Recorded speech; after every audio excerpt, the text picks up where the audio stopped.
రోజు రోజుకి గోల్డ్ రేట్లు పెరుగుతున్నాయి. తాకట్లో ఉన్న బంగారానికి వడ్డీలు పెరుగుతున్నాయని టెన్షన్ పడుతున్నారా? కొమ్మూరి గోల్డ్ వచ్చాక ఆ టెన్షనే పోయింది. కొమ్మూరి గోల్డ్. తెలుగు సినిమా చరిత్రలో ఒక చెరిగిపోని పేజీ సూపర్ స్టార్ కృష్ణ గారు. ఆయన జయంతి ఈరోజు. నిజానికి ఆయన సినిమా ప్రవేశం చేసే నాటికి చాలా స్పష్టంగా ఆయన ఎన్టీ రామారావు గారి అభిమాని.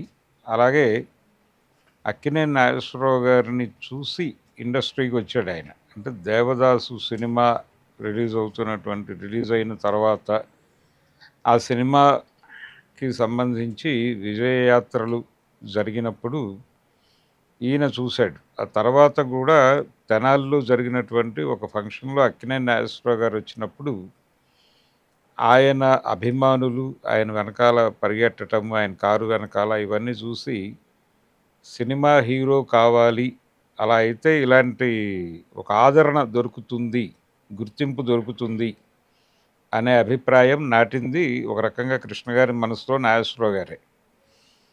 అయితే ఆయన రామారావు గారి సినిమాలు చూసి అడ్మైర్ అయ్యేవాడు. అది పాతాళ భైరవ దగ్గర నుంచి ఆ అడ్మిరేషన్ ఉంది. అలా ఆయన సినిమా ఇండస్ట్రీలోకి వెళ్ళాలి అనుకుని ఆయన చదువుకుంది ఏలూరులో. ఏలూరు సిఆర్ రెడ్డి కాలేజీలో చదువుకుంటూ ఉండగా ఆయనకి మురళీమోహన్ క్లాస్మేట్.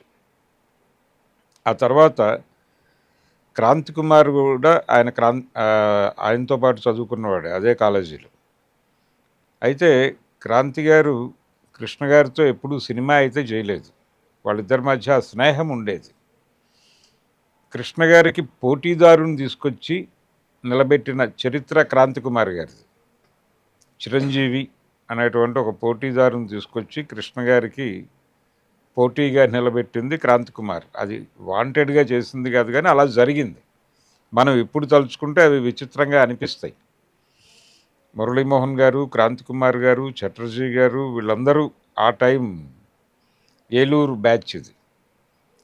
వాళ్ళల్లో కృష్ణ గారు అక్కడ డిగ్రీ కంప్లీట్ చేసుకుని ఇండస్ట్రీకి వచ్చారు. వారి తండ్రి గారికి చక్రపాణి గారితో పరిచయాలు ఉన్నాయి. తెనాలి కాబట్టి, బుర్రిపాలెం వీళ్ళది. తెనాలి ఐతానగరంలో చక్రపాణి గారు. ఆయన చిన్నగా మెడ్రాస్ తీసుకెళ్ళి చక్రపాణి గారికి పరిచయం చేశాడు తన కుమారుడిని. వీడు నా కొడుకు సినిమాల్లోకి రావాలనుకుంటున్నాడు, మీరు ఏమైనా హెల్ప్ చేయగలరా అని. ఆయన కొంచెం అంటే లేతగా ఉన్నాడు, చూద్దాం, కొంచెం టైం ఇచ్చి చూద్దాం అన్న ధోరణిలో ఆయన మాట్లాడాడు. ఆ తర్వాత ఆయన రెఫరెన్స్తో ఎన్టీ రామారావు గారిని కలిశారు వీళ్ళు. కలిసినప్పుడు ఆయన కూడా కొంచెం నాటకాలు వైపు దృష్టి పెట్టు, కొంత వాచకం అది డెవలప్ అవుతుంది, డైలాగ్ డిక్షన్ దానికి సంబంధించిన జ్ఞానం వస్తుంది అని ఆయన చెప్పిన తర్వాత ఈయన గరికపాటి రాజారావు గారితో పాటు ఆయన నాటకాల్లో నటించటం మొదలైంది. అక్కడ ఆ నాటకాలలో నటిస్తుండగా గరికపాటి రాజారావు గారి కాంపౌండ్లోనే గోపాలరావు అనేటువంటి ఒక మేకప్ మ్యాన్తో పరిచయం వచ్చింది ఈయనకి. ఆయనతో పరిచయం దాదాపు కృష్ణ గారు సినిమా ఇండస్ట్రీలోకి వచ్చాక ఆయనే పర్సనల్ మేకప్ మ్యాన్. అలా కొనసాగాడు ఆయన. తనతో ఎవరు రిలేషన్లోకి వచ్చినా వాళ్ళతో దీర్ఘకాలం సంబంధం నడపటం అనేది కృష్ణ గారి ప్రత్యేకత. ఎటువంటి ఇబ్బందులు లేకుండా అలా చాలా స్నేహాలు కనిపిస్తాయి. ఆయన తనకంటే సీనియర్ నటుడు అయినటువంటి ఎన్టీ రామారావు గారితోనూ అక్కినేని నాగేశ్వరరావు గారితోనూ కలిసి సినిమాలు చేశారు. అలాగే తన జనరేషన్ హీరోలైనటువంటి శోభన్ బాబు గారితో సినిమాలు చేశారు. ఆయన కృష్ణరాజు గారితో సినిమాలు చేశారు. హర్నాథ్ గారు నిజానికి ఈయనకంటే సీనియర్ ఆయన. హర్నాథ్ గారు ఆయన్ని తెలుగు ప్రేక్షకులు మర్చిపోతున్నటువంటి టైంలో ఆయన్ని తన సినిమాలలో ఏదో ఒక క్యారెక్టర్లో చూపించి హర్నాథ్ని ప్రజల స్మృతి పథంలో తిరిగి నిలబెట్టడం అనే పని ఆయన చేసేవాడు. శంకుతీర్థం అనే సినిమాలో ఒక స్పెషల్ క్యారెక్టర్లో, ఈయన స్నేహితుడి క్యారెక్టర్లో హర్నాథ్ గారిని చూపిస్తాడు ఆయన. అలాగే తనతో పాటు సినిమా రంగ ప్రవేశం చేసినటువంటి రామ్మోహన్, తేనె మనసులు అనేటువంటి సినిమాలో రామ్మోహన్, కృష్ణ, సుకన్య, సంధ్యారాణి వీళ్ళు వీళ్ళు మాత్రమే కాదు, ఆ సినిమాలో 2 హీరోలు, 2 హీరోయిన్లతో పాటు టోటల్ కాస్టింగ్ అంతా కొత్త వాళ్ళనే తీసుకున్నారు. కొత్త వాళ్ళని తీసుకుని ఆదుర్తి సుబ్బారావు గారు ఆయనే ప్రొడ్యూసరు, ఆయనే డైరెక్టరు. వీళ్ళకి ఎలాగూ రెమ్యూనరేషన్లు మనం ఇవ్వం కాబట్టి ఆ డబ్బులు పెట్టి ఎందుకు కలర్ సినిమా తీయకూడదని 3 రీళ్లు బ్లాక్ అండ్ వైట్లో తీసి పక్కన పెట్టి కలర్ ఫిలిం తీసుకొచ్చి కలర్లో తీశారు. అలా తెలుగు ఇండస్ట్రీకి సంబంధించి మొదటి రంగుల సాంఘిక చిత్రం తేనె మనసులు. ఆ సినిమాలో తనతో పాటు నటించినటువంటి రామ్మోహన్కి, నిజానికి వాళ్ళిద్దరిలో అతనికి ఎక్కువ పేరు వచ్చింది రామ్మోహన్కి, కృష్ణ గారి కంటే కూడా. కానీ అవకాశాలు కృష్ణ గారికి వచ్చినాయి. ఈ పోలిక మనకి స్వర్గం నరకం సినిమాకు కూడా కనిపిస్తుంది. స్వర్గం నరకంలో కూడా ఈశ్వర్రావు, మోహన్ బాబు అనే ఇద్దరిని పరిచయం చేశారు దాసరి గారు. పరిచయం చేస్తే ఈశ్వర్రావు గారికి పేరు వచ్చింది కానీ మోహన్ బాబు గారికి పేరు రాలేదు ఆ సినిమాలో. కానీ కెరియర్ పరంగా చూస్తే మోహన్ బాబుది సూపర్ సక్సెస్, ఈశ్వర్రావు గారు అలా కొన్ని క్యారెక్టర్లు చేసుకుంటూ వెళ్ళిపోయాడు. అలాగే ఆ రోజుల్లో కృష్ణ గారు ఆయనకు అవకాశాలు వచ్చినాయి. అంటే ఆయనకి డూండి గారి కంపెనీ నుంచి పిలుపు రావటం, గూఢచారి 116 లాంటి సినిమా ఆఫర్ రావటం, ఆ తర్వాత సాక్షి, గూఢచారి తర్వాత ఆయన యాక్షన్ హీరోగా ఎమర్జ్ అవ్వటం, ఆ తర్వాత కౌబాయ్ సినిమాగా తను తెలుగు సినిమాని డ్రైవ్ చేయటం. ఒక రకంగా మొదటి కౌబాయ్, ఇండియన్ స్క్రీన్ మీద మొదటి కౌబాయ్ సినిమా కృష్ణ గారే చేశారు, మోసగాళ్ళకు మోసగాడు. అయితే ఇక్కడ చిన్న ప్రాబ్లం ఏంటంటే దీనికంటే కొద్దిగా ముందు దెబ్బకుట దొంగల ముఠా అనే సినిమా రిలీజ్ అయింది శోభన్ బాబు గారిది.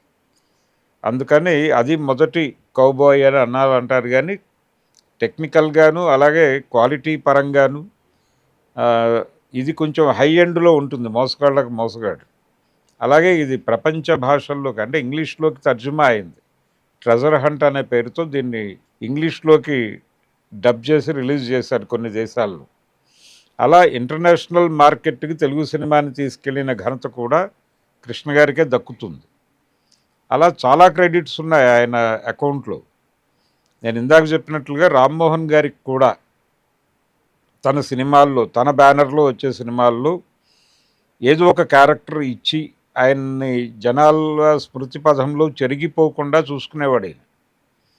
అలాగే డైరెక్టర్లకు సంబంధించి ఆయన అటాచ్మెంట్, కేఎస్ఆర్ దాస్ గారితో దాదాపు 40 సినిమాల ప్రయాణం. అలాగే పి చంద్రశేఖర్ రెడ్డి గారిని విపరీతంగా నమ్మేవాడు ఆయన, బాపు గారిని నమ్మేవాడు. ఇలా తనతో పనిచేసినటువంటి ప్రతి డైరెక్టర్కి ఒక ప్రత్యేకమైనటువంటి స్థానం ఇచ్చేవాడు ఆయన తన లైఫ్లో. రామచంద్రరావు గారికి ఆయనతో దేవుడు చేసిన మనుషులు లాంటి ఒక సక్సెస్ఫుల్ సినిమా తీసి సీతారామరాజు అనే సినిమాకి కూడా ఆయన్నే డైరెక్టర్గా తీసుకున్నాడు. తీరా ఆయన ఆరోగ్యం బాగాలేదు, ఏ క్షణమైనా ఆయన వెళ్ళిపోయే ప్రమాదం ఉంది అని తెలిసినప్పటికీ సినిమా మొదలైంది, ఫస్ట్ షెడ్యూల్ అయిపోయింది, ఆయన పూర్తిగా బెడ్ మీదకి వెళ్ళిపోయారు. ఇక నా వల్ల కాదు అని చెప్పేశారు. చెప్పేసిన తర్వాత ఆయన చివరిగా చెప్పిన మాట ఏంటంటే, కృష్ణ గారికి స్క్రిప్ట్ పక్కాగా ఉంది కాబట్టి టెన్షన్ పడద్దు, ఇది ఆల్రెడీ డైరెక్షన్ డిపార్ట్మెంట్ ఉంది, రైటర్ ఉన్నాడు అలాగే మహారథి గారు, వీళ్ళని దగ్గర పెట్టుకుని మీరే టాకీ పార్ట్ చేసేయండి, నో ప్రాబ్లం, ఏం కాదు, మీరు బాగానే తీయగలరు, స్వామి గారు ఉన్నాడు అక్కడ కెమెరా, ఆయన చూసుకుంటాడు, కాబట్టి వీళ్ళందరినీ కాన్ఫిడెన్స్లోకి తీసుకొని మీరు గైడ్ చేయండి చాలు, టాకీ పార్ట్ అయిపోతుంది, యాక్షన్ ఎపిసోడ్స్ మీరు ఎలా ప్లాన్ చేస్తారో చూడండి అని చెప్పి వెళ్ళిపోయాడు ఆయన, కన్ను మూసాడు. అప్పుడు కృష్ణ గారు ఆయన చెప్పినట్టుగానే టాకీ పార్ట్ తన భుజాన మీద వేసుకుని యాక్షన్ ఎపిసోడ్ అంతా కూడా దాస్ గారికి అప్పచెప్పాడు, కేఎస్ఆర్ దాస్ గారికి, ఆయన తీసి పెట్టాడు అదంతా. అలా ఆ సినిమా సక్సెస్ అయింది, చాలా పెద్ద హిట్, ఒక హిస్టారికల్ హిట్ సినిమా అది సీతారామరాజు తెలుగు సినిమాకు సంబంధించి. అలా తెలుగుకి మొదటి స్కోప్ సినిమా, ఇందాక మనం చెప్పుకున్నాం మొదటి రంగుల సాంఘిక చిత్రం తేనె మనసులు అని, అలా మొదటి స్కోప్ సినిమా సీతారామరాజు తెలుగుకి సంబంధించి. అలా మొదటి 70mm సినిమా కూడా ఆయనే తీశాడు, సింహాసనం అనే పేరుతో. ఇలా ఆయన మొదటి అని అనుకోదగినవి, నేను ఇందాక చెప్పినట్లుగా మొదటి ఇండియన్ స్క్రీన్ మీదే మొదటి కౌబాయ్ సినిమా, ఒక రకంగా బిగ్ స్కేల్లో కౌబాయ్ సినిమా అనేది కృష్ణ గారే తీశాడు. అందుకని అదొక ప్రత్యేకమైన ఏ అంశం గురించి మాట్లాడుకున్నా ఎక్కడో చోట కృష్ణ గారి టాపిక్ వస్తుంది. ఆయన అందరితోనూ ఎంత స్నేహంగా ఉండేవారంటే, అక్కినేని నాగేశ్వరరావు గారితో ఆయనకు ఒక దశలో చిన్న ప్రాబ్లం వచ్చింది. ఈయన విజయకృష్ణ బ్యానర్‌లో 'దేవదాస్' సినిమా చేసినప్పుడు నవయుగ వాళ్ళు దీనికి ఫైనాన్స్ చేశారు. అయితే నవయుగతో దీర్ఘకాలం పరిచయము, సంబంధాలు, వ్యాపార సంబంధాలు కూడా ఉన్నటువంటి నాగేశ్వరరావు గారు ఒరిజినల్ 'దేవదాస్' అంటే తెలుగు నాగేశ్వరరావు గారు నటించిన 'దేవదాస్' హక్కులు కొనేశాడు ఆయన. డిఎల్ నారాయణ గారి దగ్గర నుంచి, ప్రొడ్యూసర్ నుంచి కొనేసి కొత్త ప్రింట్లు తీసి రిలీజ్ చేశాడు ఆయన. ఈయన వీళ్ళు నవయుగ వాళ్ళు కొత్త 'దేవదాస్' రిలీజ్ చేశారు కృష్ణ గారిది. ఈ 2 సినిమాల మీద కంపారిజన్ వచ్చి ఈ సినిమా ఫైనాన్షియల్గా దెబ్బతింది. కృష్ణ గారి 'దేవదాస్' దానికి డబ్బులు వచ్చినాయి, నాగేశ్వరరావు గారి 'దేవదాస్'కి, పాత 'దేవదాస్'కి. ఆ సందర్భంగా నవయుగతో ఒక చిన్న సెన్సిటివ్ ఇష్యూ నడిచింది నాగేశ్వరరావు గారికి. నడిచి అది ఎక్కడి దాకా వెళ్ళిందంటే, అప్పుడు సారథి స్టూడియోస్ నవయుగ వాళ్ళ కంట్రోల్లో ఉండేది కనుక ఆ స్టూడియోలోకి కాలు పెట్టలేని పరిస్థితి ఏర్పడింది నాగేశ్వరరావు గారికి. దాంతో ఆయన అనివార్యంగా వేగంగా అన్నపూర్ణ స్టూడియోస్ని యుద్ధ ప్రాతిపదిక మీద కంప్లీట్ చేశాడు ఆయన. చేసి సెక్రటరీ సినిమా దగ్గర నుంచి అక్కడ షూటింగ్లు జరిపేవాడు. ఆ మధ్యలో ఉన్నటువంటి క్షేత్రయ్య ఈ సినిమాలు ఆయన కంఠీరవ స్టూడియోస్లో చేసుకున్నాడు కర్ణాటక వెళ్ళి. అలాంటి పరిస్థితి అయినప్పటికీ అదే నాగేశ్వరరావు గారితో కృష్ణ గారు మళ్ళీ కలిసి సినిమా చేశాడు. అదే విజయకృష్ణ బ్యానర్లో, అదే విజయ నిర్మల్ డైరెక్షన్లో. అది కృష్ణ గారు అంటే ఎవరితోనూ ఆయన రిలేషన్స్ చెడగొట్టుకోలేదు. ఇది ఒక నిజానికి ప్రతి మనిషిని ఇన్స్పైర్ చేసే లైన్ ఇది. ఎవరితోనన్నా ఒక అంశం పట్ల వ్యతిరేకత వస్తే వాళ్ళతో ఆ అంశం పట్ల సీరియస్గా ఘర్షణ పడ్డప్పటికీ ఆ అంశంలో ఘర్షణ పడ్డాం కాబట్టి ఆయనతో స్నేహం నిరాకరించడం అనేది కరెక్ట్ కాదు అనేది ఆచరణాత్మకంగా చూపించినటువంటి వ్యక్తి కృష్ణ గారు. ఆయన ఎన్టీ రామారావు గారికి వ్యతిరేకంగా రాజకీయంగా అనేక సినిమాలు తీశాడు ఆయన. చివరికి తన 300వ సినిమా తెలుగు వేరు లేవరా, ఆ సినిమాకి రామారావు గారితోనే క్లాప్ కొట్టించాడు. కొట్టించడానికి రీజన్ ఏమిటి అంటే, అది లిబరలైజ్డ్ పాలసీ అప్పుడు దేశంలో ఇంప్లిమెంట్ అవుతోంది, మొదలైంది అప్పుడే నరసింహారావు గారి నేతృత్వంలో. దాని మీద తనకి వ్యతిరేకత ఉంది కృష్ణ గారికి. ఆ సినిమా సబ్జెక్ట్ కూడా అదే. అప్పటికి రామారావు గారు కూడా దాన్ని వ్యతిరేకిస్తున్నాడు. అందుకని ఆయన వచ్చి క్లాప్ కొడితేనే సముచితంగా ఉంటుంది అని భావించి ఆయనతో తెలుగు వేరు లేవరా సినిమాకి క్లాప్ కొట్టించారు. నాగేశ్వరరావు గారిని కూడా పిలిచారు ఆ ఈవెంట్కి. అలాంటి ఒక ప్రత్యేక శైలి ఉన్నటువంటి నటుడు, దర్శకుడు, నిర్మాత.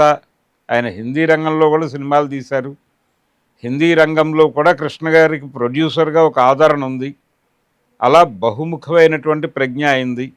ప్రతి ఒక్కరిని గౌరవించేవాడు, ప్రతి ఒక్కరిని హక్కుని చేర్చుకునేవాడు, ప్రతి ఒక్కరికి నేనున్నాను అనేటువంటి ఒక కాన్ఫిడెన్స్ని ఇచ్చే ప్రయత్నం చేసేవాడు ఆయన. అందుకని ఇండస్ట్రీ మొత్తం ఆయన మాట వినడానికి సిద్ధంగా ఉండేది.